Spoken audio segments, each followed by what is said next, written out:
Il se cuisine généralement à l'ail, c'est un mets de fête de fin d'année que l'on déguste généralement par douzaines. Vous les avez tous reconnus, ce sont les escargots. Dans cette ferme, on décoquille 20 tonnes d'escargots par an. L'héliciculteur réalise la moitié de son chiffre d'affaires. Pendant les fêtes, l'originalité de la ferme Le Safre, proposer des escargots au maroilles. On va en faire en apéritif pour le chèvre et au chèvre et au roquefort, mais on en vend également cuit au courbouillon dans des conserves. Et là, c'est aux personnes de faire leur beurre eux-mêmes, et des choses toutes simples. Vous prenez donc des escargots cuits au courbouillon, vous prenez une feuille d'endive, du maroilles, moitié maroilles, moitié beurre, vous le hachez et en faire une crème. Vous chauffez vos escargots au bain-marie, vous chauffez votre crème de maroilles, vous avez votre feuille d'endive, vous y mettez 3-4 escargots dessus, recouverts d'une crème de maroilles chaude. Vous avez quelque chose de fort différent qui reste quand même toujours dans l'escargot et là vraiment dans la tradition du Nord. À savoir que 40 000 tonnes d'escargots sont consommées en France par an et beaucoup viennent des pays de l'Est, des escargots moins tendres et moins goûteux que ceux de notre hexagone.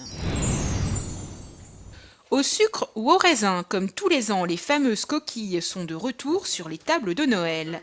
Et dans cette boulangerie, il s'en écoule plus de 17 tonnes pendant les fêtes, soit 3 tonnes de beurre, 3 tonnes de sucre et 3 tonnes d'œufs.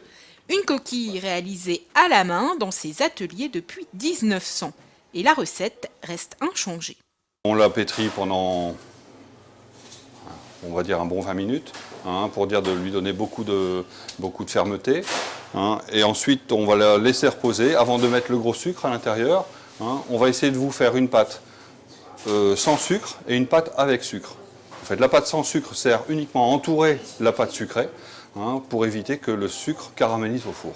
En fait, on va lui donner une enveloppe de protection de façon à ce que ça ne caramélise pas au four. Mais la meilleure coquille que vous pouvez manger, ce sera toujours la coquille d'1 kilo.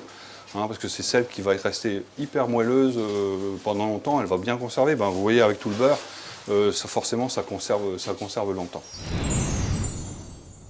Multicolores, faites en papier de bonbons, ce sont les crèches à découvrir à Notre-Dame de la Treille de Lille. Certaines mesurent jusqu'à 2 mètres de hauteur et elles sont toutes représentatives de l'art traditionnel polonais.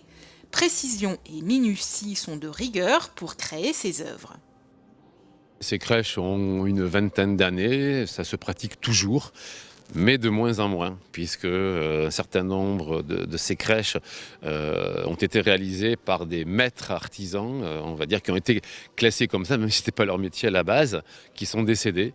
Et la transmission n'a pas forcément été faite, et donc il y a un peu moins de personnes qui réalisent ces crèches. À noter que certaines crèches datent du XVIIIe siècle, à découvrir jusqu'au 5 janvier.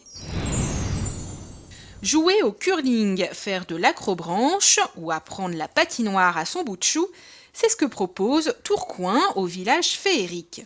Un espace dédié 100% aux enfants, encadré par des animateurs. Et la magie de Noël opère, les enfants s'en donnent à cœur joie dans les animations proposées. Pour m'amuser avec Lola, et faire la patinoire. On a fait la balançoire à la fin. On a marché dans des bouts de bois. Le toboggan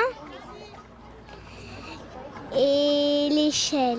Le plus facile, c'est de lancer fort. Parce qu'on j'arrête pas de tomber. Parce que ça glisse.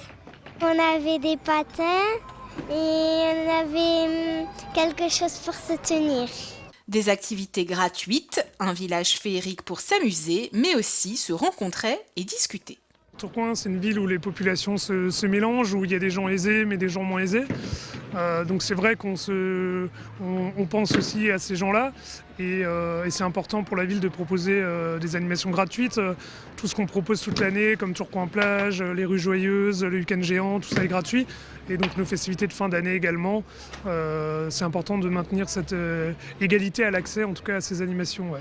Vous avez jusqu'au 29 décembre pour en profiter. Et on finit cette édition du 25 décembre avec les illuminations de la ville de Lille. Comme chaque année, les rues se parent de lumière et de décoration. La Grand Place accueille la Grande Roue qui offre une vue imprenable sur la ville à 50 mètres du sol. Et 80 chalets de Noël se sont installés sur la place Riour. Des images de Macha Grunessen.